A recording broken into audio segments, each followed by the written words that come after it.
Ever stop and wonder what's really making your food so expensive? It's a question that hits all of us, right? Well, today, we're going to dig into this huge force that's changing everything from the farm all the way to our dinner plates. Okay, let's get into it. You know that feeling? You're at the checkout, and it just seems like every single week the same old groceries cost a little bit more. And yeah, there are a bunch of reasons why, but there's one huge driver that most of us don't even think about. It's something called climateflation. So, what in the world is that? Well, to put it really simply, it's when our crazy changing climate messes with farming, and that, in turn, makes our food prices shoot up. It's the straight line connecting a drought or flood to the number you see on your receipt. And look, this isn't some sci-fi movie prediction for the future. No way. This is happening right now. It's hitting farmers, it's messing with supply chains, and it's affecting you and me today. Okay, so what does this actually look like on the ground? Well, take one farmer over in the UK. This number, 50%, that was how much of his hay crop he lost because of extreme weather. I mean, think about that. A 50% loss. And an event like that, it doesn't just stay on the farm. It creates this ripple effect that eventually reaches all of us at the store. And you know what? That farmer's story is not a one-off. This is a global thing. In India, it's hitting fruits and veggies. Over in West Africa, it's the cocoa beans, for our chocolate. All over the planet, this wild weather is making the food we all love harder to get and a lot more expensive. But, this is about so much more than just numbers on a price tag. To really get what's going on, we have to look at the human cost.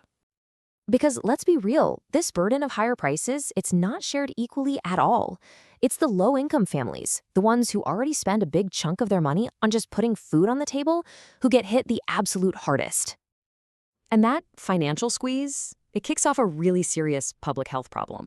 Because when healthy, nutritious food starts to feel like a luxury item, what happens? Families have to switch to cheaper, less healthy options just to get by. And that can lead to everything from malnutrition to chronic diseases and all sorts of long-term health issues.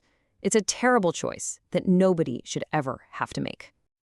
Now, if we zoom out and look at the whole world, we see the exact same inequality playing out.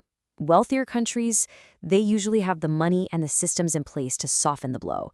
But the more vulnerable places, we're talking parts of Africa, South Asia, Latin America, they feel these climate shocks way more intensely. They're the ones facing the biggest risks of food insecurity. So you might be wondering, how exactly does a flood on a farm halfway across the world make the stuff at my local store more expensive, right? Well, let's pull back the curtain on the bigger economic picture and trace this chain reaction. It really is like a line of dominoes. First, boom, extreme weather hits a farm. The amount of crops they can grow just tanks. That creates a shortage, right? There's just less food to go around. And it's basic economics 101. When supply drops, but everyone still wants to buy, the price is going to go up for all of us. And oh, it doesn't even stop there. You've got farmers paying more for insurance just to protect themselves. The whole market gets shaky and unpredictable. In the forecast, it's looking like prices for things like fresh fruits and veggies are probably going to stay high for a while. I mean, that really puts things in perspective, doesn't it? If we don't do something, this whole cycle of rising food prices could just become normal. So that leaves us with the big question. What on earth can we do about it? Okay, so this leads us to the most important part, right? The solutions. And here's the good news. There are things we can do.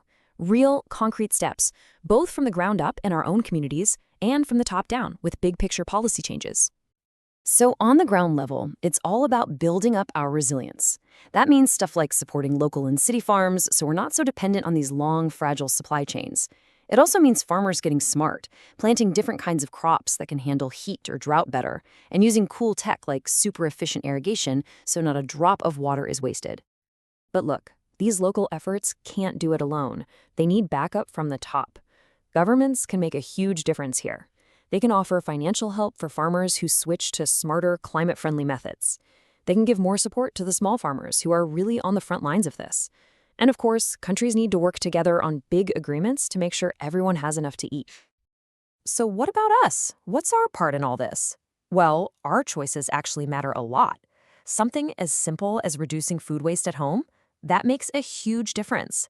Or choosing diets that are a little easier on the planet, maybe more plants or more local food, And of course, we can vote with our wallets, right? Support the companies that are actually trying to be sustainable. So yeah, when we look ahead, it's pretty clear. Protecting our food and our future, it's going to take all of us working together. So if there's one thing to take away from all this, it's this.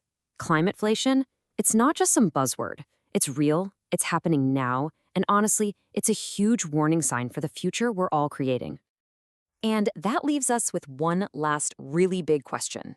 The challenge is laid out, the stakes couldn't be higher, so how are we going to protect our global dinner table? The answer to that question? Well, it's going to define what food looks like for everyone, for generations to come.